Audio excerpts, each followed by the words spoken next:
চাকরি প্রত্যাশী আমার ভাই ও বোনেরা, আশা করি আপনারা সকলে ভালো আছেন। প্রাথমিক শিক্ষা অধিদপ্তরে দুইটা পদ ছিল, যে অফিস সহকারী কাম কম্পিউটার মুদ্রাক্ষিক এবং হিসাব সহকারী। এই পদের পরীক্ষা কিন্তু ডেট দিয়ে দিছিল। পরীক্ষা গত 26 ডিসেম্বর 2025 তারিখ কিন্তু পরীক্ষাটা হওয়ার কথা ছিল।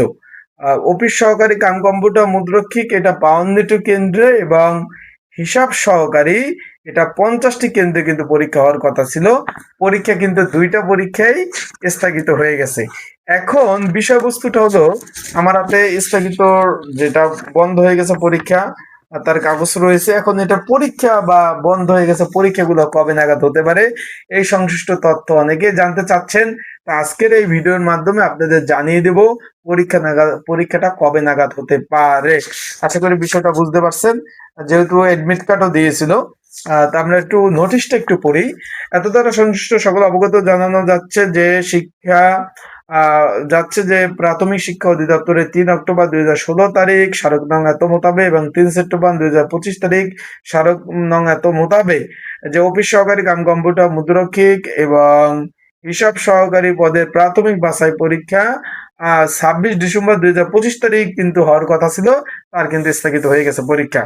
এখানে এখানে এখন বিষয়বস্তুটা হলো, আপনারা জানতে চাচ্ছেন যে পরীক্ষাগুলো কোথায় কবে হবে এবং কি হবে। তার আগে বলে দেয়, আপনারা যারা আমার ইউটিউব চ্যানেলে নতুন তারা অবশ্যই আমার ইউটিউব চ্যানেলটা সাবস্ক্রাইব করে রাখবেন এবং আপনাদের যদি কোনো প্রকার ডকুমেন্ট কোনো তথ্য জানার থাকে সেই বিষয়ে আপনারা কিন্তু অবশ্যই কমেন্টস করতে পারেন। আমি সেই বিষয়ে আপনাদের তাৎক্ষণিক সকল বিষয় আপনাদের জানিয়ে দেওয়ার চেষ্টা করবো ইনশাল্লাহ। এখন বিষয়বস্তুটা হলো, আমরা যে বিষয় নিয়ে মেন বিষয়টা নিয়ে আলোচনা করব যে পরীক্ষাটা আসলে কবে নাগাদ হবে। এখন আপনারা যেটা জানতে চাচ্ছেন তার আগে বলে দিয়ে সাবস্ক্রাইবটা করে রাখতে পারেন। প্রাথমিক শিক্ষা অধিদপ্তর স্থগিত হওয়া পরীক্ষা অফিস সহকারী কাম কম্পিউটার মুদ্রাক্ষিক এবং হিসাব সহকারী পদের পরীক্ষা আপাতত আর হচ্ছে না। আপাতত হচ্ছে না। যারা জানতে চাচ্ছেন তাদেরকে বলতে চাচ্ছি, আপাতত এই পদের পরীক্ষা আর হচ্ছে না। বিষয়বস্তুটা আশা করি বুঝতে পারছেন। আপাতত এই পদের পরীক্ষা আর হচ্ছে না। বিষয়টা আশা করি বুঝতে পারছেন। হচ্ছে না। এখন ঈদের পরে সিদ্ধান্ত হবে। ঈদের পরে সিদ্ধান্ত হবে পরীক্ষা কি হবে।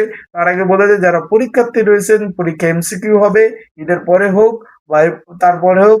প্রিপারেশন প্রস্তুতিমূলক সাজেশন প্রয়োজন হলে স্ক্রিনের উপরে যে হোয়াটসঅ্যাপ নাম্বার রয়েছে এই নাম্বারে আপনারা যোগাযোগ করতে পারেন, মেসেজ করতে পারেন। মেসেজ করে আপনারা সাজেশন নিয়ে পড়তে পারেন। পিন কমেন্টে নাম্বার রয়েছে, ডিসক্রিপশন বক্সে নাম্বার রয়েছে। এই নাম্বারে আপনারা যোগাযোগ করে মেসেজ করে সাজেশন নিয়ে আপনারা কিন্তু পড়তে পারবেন। আশা করি বিষয়টা বুঝতে পেরেছেন। এখন এই যে প্রাথমিক শিক্ষা অধিদপ্তরের যে আপডেটটা আমি দিয়ে দিচ্ছি যে পরীক্ষা আপাতত আর হচ্ছে না, ঈদের পরে সিদ্ধান্ত হবে। রিসার্কুলার হবে, নয়তো এটা পরীক্ষা হবে। রিসার্কুলার হওয়ার সম্ভাবনা কম, কারণ 2016 সালের নিয়োগ, সেটা আবার 2025-এ দিছে। নিয়োগটা মানে রিসার্কুলার হওয়ার সম্ভাবনা খুবই কম, এটা পরীক্ষা হওয়ার সম্ভাবনাই বেশি। ঈদের পরে পরীক্ষা অনুষ্ঠিত হবে। এটা পরীক্ষা বাতিল হওয়ার কারণ আপনারা সকলেই জানেন যে পরীক্ষা স্থগিত হয়ে গেছিল, কারণ পরীক্ষা প্রশ্ন ফাঁসের কারণে এই পরীক্ষাটা বন্ধ হয়ে গেছে। আশা করি আপনারা সকলেই বিষয়বস্তুটা বুঝতে পারছেন। তাই আপনারা প্রস্তুতি নিতে থাকেন ভাই, প্রিপারেশন নিতে থাকেন। ভালো প্রিপারেশন নিলে ইনশাল্লাহ পাস করতে পারবেন। তাই সকলে ভালো থাকবেন, সুস্থ থাকবেন, আপনাদের জন্য শুভকামনা রইল।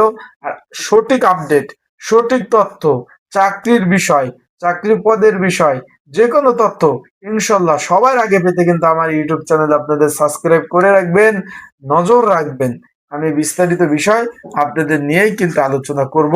বিস্তারিত সকল বিষয় আপনারা কিন্তু জানতে পারবেন। আশা করি বিষয়টা বুঝতে পারছেন। তাহলে ভালো থাকবেন, সুস্থ থাকবেন, চোখ রাখবেন আমার ইউটিউব চ্যানেলে। আর যে কোনো বিষয়ে আপনারা, আমার হোয়াটসঅ্যাপ নাম্বার রয়েছে, আমার এইখানে কমেন্টস বক্স রয়েছে, সেখানে আপনারা বিভিন্ন প্রশ্ন যদি থাকে, প্রশ্ন আপনারা করতে পারেন। সেই বিষয়ে আমি কিন্তু আপনাদের তাৎক্ষণিক জানিয়ে দেওয়ার চেষ্টা করব। আশা করি বিষয়টা বুঝতে পারছেন। ভালো থাকবেন, সুস্থ থাকবেন, আপনাদের জন্য শুভকামনা, দোয়া রইল। আর পরীক্ষা ভাই হবে, পরীক্ষা হবে, এটা নিয়ে আপনাদের কোনো টেনশন করার কারণ নাই। পরীক্ষা হবে, এটা নিয়ে কোনো টেনশন করার কারণ নাই। তার কারণে বলবো যে ভালোভাবে আপনারা প্রিপারেশন প্রস্তুতি নিবেন, যত ভালো প্রিপারেশন নিবেন তত পরীক্ষা ভালো হওয়ার সম্ভাবনা ততটাই বেশি। আশা করি বিষয়টা বুঝতে পারছেন। ভালো থাকবেন, সুস্থ থাকবেন। আসসালামু আলাইকুম।